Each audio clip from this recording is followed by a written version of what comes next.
الحمد لله خالق الوجود من العدم وجاعل النور من الظلم ومخرج الصبر من الألم فملقي التوبة على الندم فنشكره على المصائب كما نشكره على النعم ونصلي على رسوله الأكرم ذي الشرف الأشم والنور الأتم والكتاب المحكم وكمال النبيين والخاتم سيد ولد آدم الذي بشر به عيسى بن مريم ودعا لبعثته إبراهيم عليه السلام حين كان يرفع قواعد بيت الله المحرم فصلى الله عليه وسلم وعلى أتباعه خير الأمم الذين بارك الله بهم كافة الناس العرب منهم والعجم فالحمد لله الذي لم يتخذ ولدا ولم يكن له شريك في الملك ولم يكن له ولي من الذل وكبره تكبيرا والحمد لله الذي أنزل على عبده الكتاب ولم يجعل له عوجا والحمد لله الذي نحمده ونستعينه ونستغفره ونؤمن به ونتوكل عليه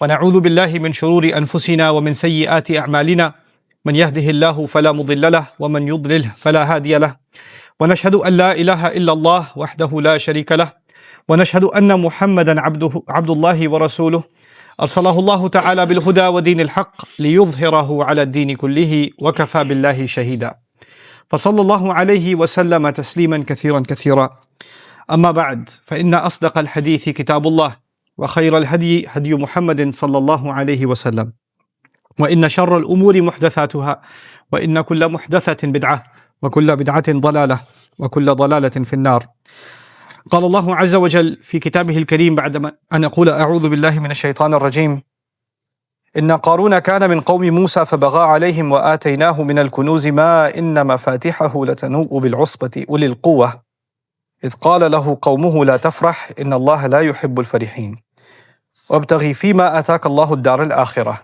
ولا تنس نصيبك من الدنيا وأحسن كما أحسن الله إليك ولا تبغي الفساد في الأرض إن الله لا يحب المفسدين رب اشرح لي صدري ويسر لي أمري واحلل عقدة من لساني يفقهوا قولي اللهم ثبتنا عند الموت بلا إله إلا الله اللهم اجعلنا من الذين آمنوا وعملوا الصالحات وتواصوا بالحق وتواصوا بالصبر آمين يا رب العالمين.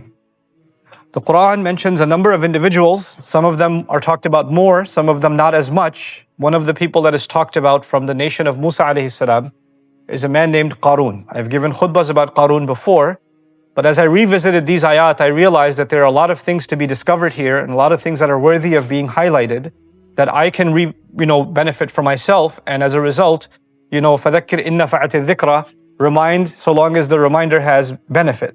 And so my intention is to hopefully benefit myself and inshallah in that process benefit all of you as well. In this series of reminders, I'm going to try to stay on the subject of Qaroon, this individual. I'll tell you some things about him today and then start off and hopefully over the next few weeks continue talking about this person and what Allah teaches us about him. First thing you should know about him is he's related to Musa alayhi salam. So he's from Bani Israel. Some even call him a cousin or a distant relative of Musa alayhi salam. And when the Israelites are living under captivity, meaning the Israelites, the children of Israel, are slaves of the Egyptian empire, of the Pharaoh, because the Egyptians or the Israelites were a very large population, and they were the Muslims of that time, and they lived in these ghettos, right? They were kept in these camps. So they could only stay there where the workers were kept as slaves. And the only time they got out is to do work on the big city, and then they'd go back into their encampments. Well, because their population was so big, and it was constantly getting bigger, they were having children, there was a fear that they might start uniting and maybe planning a revolt against their masters. Because how long can you keep people slaves? Eventually they're going to organize and want to develop or fight for their own freedom. So one of the ways the Pharaoh wanted to keep them under control is he had some people within the Israelites that were from that community, but he basically paid them off to spy on their own people. Okay, so everybody in the Israelites is a slave. Nobody's making any money, but Qaroon apparently has a lot of treasure. Inna Qaruna kana min qawmi Musa fabagha alayhim. The Quran introduces him as, no doubt, Qaroon was from the nation, the people of Musa, meaning he was one of the slaves among the Israelites. But he was a criminal against them. The point of that is, he was actually spying for the government of the Pharaoh. And he was informing who's doing what, to keep tabs from the inside. Okay, you don't need nowadays people have like security cameras. Some people act as security cameras. Right there. And there are lots of oppressive regimes in the world today that have that. They have people planted to keep track, and the Muslim community is no different, especially in the United States, other parts of the world. There are people that are planted in masajid and things like that to keep an eye on us and whatever, because they're suspicious of us.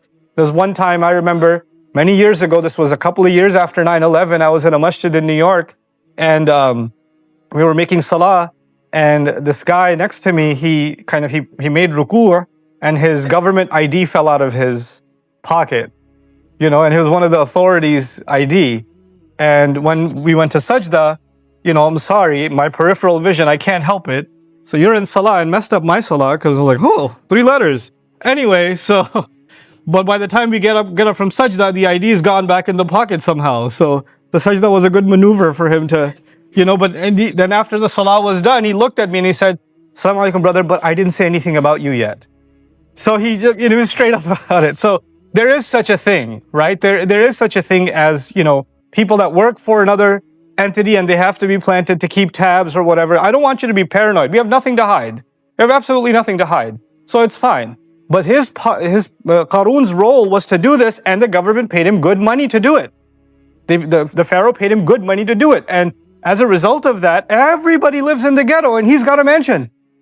And nobody's got even like clothes to wear, and he's got horses and got servants and an entourage, and he's walking through this busted old neighborhood, and people are like, whoa, look at him.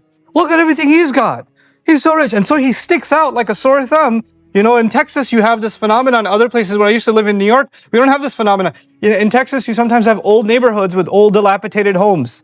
Right? And somebody decides he's going to demolish a home and build like a monster in the middle. And so you got these homes that are worth like $80,000, and all of a sudden a $500,000, $700,000 mansion in the middle of that, and it sticks out like a sore thumb. Right? That's basically what Qaroon was. But he made a lot of that wealth because he was selling out his own people. فَبَغَى عَلَيْهِمْ.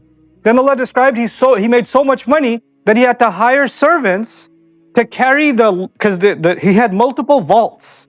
He didn't just have one safe, he had vaults. And the vaults had such big doors that he had to hire strong men to carry the log that used to serve as the lock for the vault, to carry it and throw it over so he can open the vault so he can see his treasure. لَتَنُوءُ أُولِي الْقُوَّةِ. A group that was mighty would be exhausted just opening his vault. That's what the Quran describes. So this person, Allah, not only does he describe this sellout, but it's really important what Allah teaches us about him. And really, I don't want to mislead you. The series of these khutbahs are not going to be about sellouts. They're going to be about the advice that is so timeless that Allah gave, that some people who meant well for him, and they gave him some advice, and Allah saw it fit that until the Day of Judgment, we should be reciting this advice. We should be reciting this advice, which means this is timeless advice. This individual, the story is not about one person. This is a story about a kind of person, a type of person. And it's not even what he was doing with the Pharaoh and all of that. It's actually what's going on in his head. Why is he the way that he is? His people tell him something very strange. The first bit of advice they give him is لا تفرح إن الله لا يحب الفرحين. His people who meant well for him, the translation says, don't be happy. Allah doesn't love those who are happy. That sounds really bad. Because if somebody's happy and you're like, Allah doesn't like that, here's the ayah, لا تفرح إن الله لا يحب الفرحين. Don't be happy. Allah doesn't love those who get happy. This is a misunderstanding of the ayah. So let's understand what farha means, or farhan means. Actually, this word in Arabic means to be overjoyed with laughter, or to be overly excited and overly entertained. And the point is, when people have a lot of money, their life is one exciting activity or an event to the next one, to the next one. Hey, we're gonna go to the beach this weekend. There's a wedding next weekend. There's a party this weekend. There's this tomorrow. There's this movie coming up. There's this. And every time, oh, that was awesome. And that was awesome. That's actually la tafrah. Meaning you're just looking for one high to the next high, to the next high, to the next. That's your whole life. That's your whole life. Some people, mashallah, their whole life is one party to the next party to the next party, one dinner, one potluck to the next one, to the next one, to the next one. They can't even take a breath in between, and they're just going from one thing to the next to the next. Some people, it's movies for them. Some people, it's sporting events for them. And they're, fanatical fans. And, so these kinds of things, just one crazy experience to the next one, to the next one, to the next one. And that's all that life becomes. Every free moment you have is just looking for that exciting high. And the first advice they give him is life is more than these highs. How many weddings you're going to attend before you realize it's the same thing? How many, people are like making videos and taking pictures and they look exactly the same. They don't look any different. There's still the same mind-thumping, sounds in the background. Nobody can hear anybody talk. Everybody's staring at everybody else. Everybody's getting in line eating the same food. And then all meaningless conversation. And then you come back next weekend, same thing. Next weekend, same thing. Next weekend, same thing. And just, keep posting pictures of how happy you look. And it's all fake anyway. How many filters you had to go through, And people are fighting on their way to go to weddings or arguing with each other when they're going to a party. But wait for the picture, they got to look all happy. And then post it having a great time while they're miserable. While they're utterly miserable. And they have to fake with each other. And so, like this idea of showing people how happy you are, how great your life is, how wonderful you look. Right? This facade you have to put up and, people have to put up. There's no point in putting up a facade. Why are you looking for this next high and showing people, why do you have to show it? And فَخَرَجَ عَلَىٰ قَوْمِهِ فِي زِينَتِهِ is coming later on. He came out in front of his people all decked out. He was trying to look real good in front of them, like his ride, his, entourage, the look and feel. And he wants to show to people, look at the kind of fun I'm having. Look at the kind of life I'm enjoying. And guess what? The ummah is now flooded with mini Qaroons who are just living from one moment to the next, seeing what can they post on social media to show the world how epic their life is. So they can come out to their qawm in their zina. فَخَرَجَ عَلَىٰ قَوْمِهِ فِي زِينَتِهِ. And why? And what did people see when they saw that? They're like, Ya laytana la mithla ma utiya Qarun. Oh, I wish I had what he has. Man, look at where they are. Look at how they're dressed. Look at that car. Oh my God, they're having so much fun. I wish I could go there. I could be like that. I wish I could look like that. That's all. It's become all day just scrolling through other people's lives and then coming up with your own fake version of your life and putting that up and showing them. And this is Qaroon. This is why Qaroon is being talked about. There's a reason. Because people can get sucked into that fake life and their years will pass by and Allah did not create the human being. He did not put the human being on this earth to be entertained. He didn't put us here to have a few laughs and then to go back to, being delusional and to be oblivious to what really this life is and what we have to earn here. Nobody in the ayat, please don't understand. The ayat are not saying you shouldn't be happy. That's not the point at all. Actually, people that run after event, you know what they're really doing? They're running away from their sadness. They're actually realizing that none of these things are ever filling up their sadness anyway. So they have to keep getting the next one and the next one and the next one because there's a void inside. And maybe for a few moments they can forget. They can surround themselves with beauty and they can surround themselves with luxury and they can surround themselves with an entertaining environment so they can forget how ugly life really is. And that they don't want to face. Don't become like that. I pray I don't become like that and I don't wish that on anybody else. That's the advice they're giving him. They see through it. His people see through it. You got all this stuff, but what do you really have? What do you really have? It's remarkable how many wealthy, well-off, famous, admired, looked up to, good-looking people from Hollywood or the music industry or the entertainment industry, are so miserable on the inside, and how many of them commit suicide? It's a shocking thing. You would look at them from the outside and you would think they have everything a person could want. But apparently all those things are not filling a hole inside. And it's leaving them to the point where, suicides are being committed. And I went to college a long time ago, and even when I was studying psychology way back when, there were statistics that I was shocked by. Back in the 90s, there were statistics on Orange County. It was one of the wealthiest counties in the United States, in California, and had the highest suicide rates. The wealthiest places in the country had the highest suicide rates. Subhanahu wa ta'ala. Like this is the reality of running after fake happiness. It keeps creating, the hole keeps getting bigger and bigger and bigger, and nothing's filling it. Then Allah describes, and this is the advice that I'll start with today. This was the first thing was, don't live this, high to high life. Don't do that. Don't reduce your life to that, to this entertainment. But the next advice is وَابْتَغِي فِي مَا أَتَاكَ اللَّهُ الدَّارَ الْآخِرَةِ. It's very powerful advice. And if I just get through this portion of the advice, then we'll leave the rest for subsequent khutbahs. And that is, you should pursue within whatever Allah gave you the next life. That's a loaded term. Run after the next life within whatever Allah gave you. Now, what in the world does that mean? What it means a few things. The first thing it means is Allah has made some things clearly halal for you. He's made some things halal for you. And He knows that the things that are halal for you are things that are good for you, that are beneficial for you, that are actually a blessing for you. And when you enjoy what Allah has made halal, actually that in and of itself is an act of worship. In and of itself, enjoying the permissible and thanking Allah for the permissible is an act of worship. So when somebody gets a job, and it's a good job, it's a permissible job, then even when they're at their job, they're doing worship. When they earn that money, that earning of that money is worship. When they buy good halal groceries or eat food that's good permissible food from that money, or buy clothes, that buying of the clothes didn't just benefit you in this life, that's actually an act of worship too. That's an act, because you're within what Allah gave you, and every time you're doing that, you're not just benefiting yourself in this life, you're actually building your next life too. Because you're staying within the boundary of halal. When you do that, every act you do that will give you happiness in this life too, but it will at the same time be building your akhirah account also.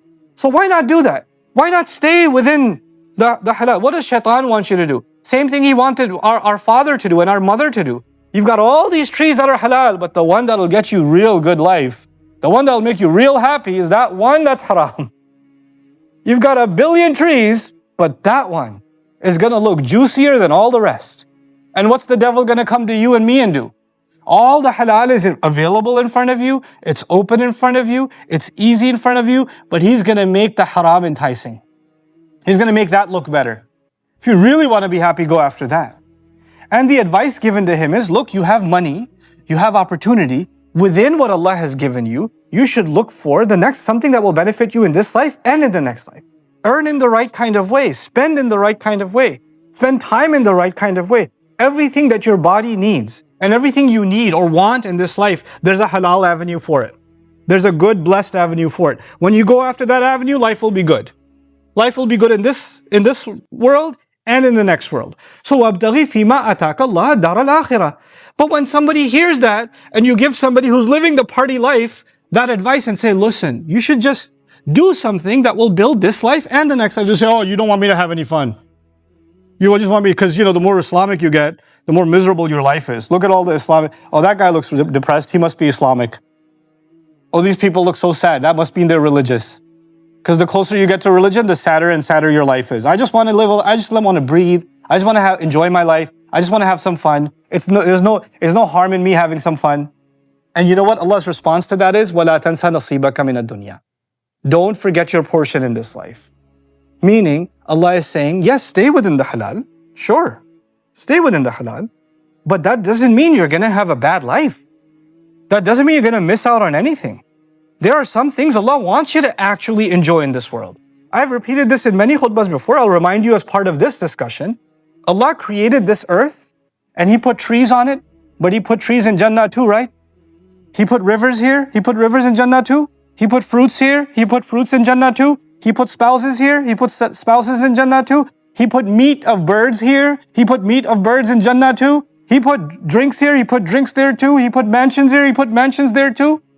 Everything He describes in Jannah, that's so beautiful. Palm trees, rivers, gardens, lakes, beautiful companies, servants. All that stuff is here, isn't it? And when you think of it, you're like, well, you realize Allah made this world a preview of heaven. It's not even close to what heaven's going to look like, but at least it gives you some idea.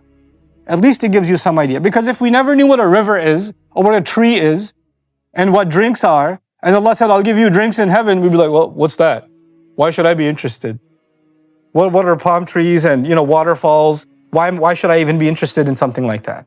And today what happens? When there's a waterfall somewhere, a beautiful waterfall, and anybody's building a house or a mansion on top of a hill that overlooks the waterfall, that's some of the most expensive real estate in the world.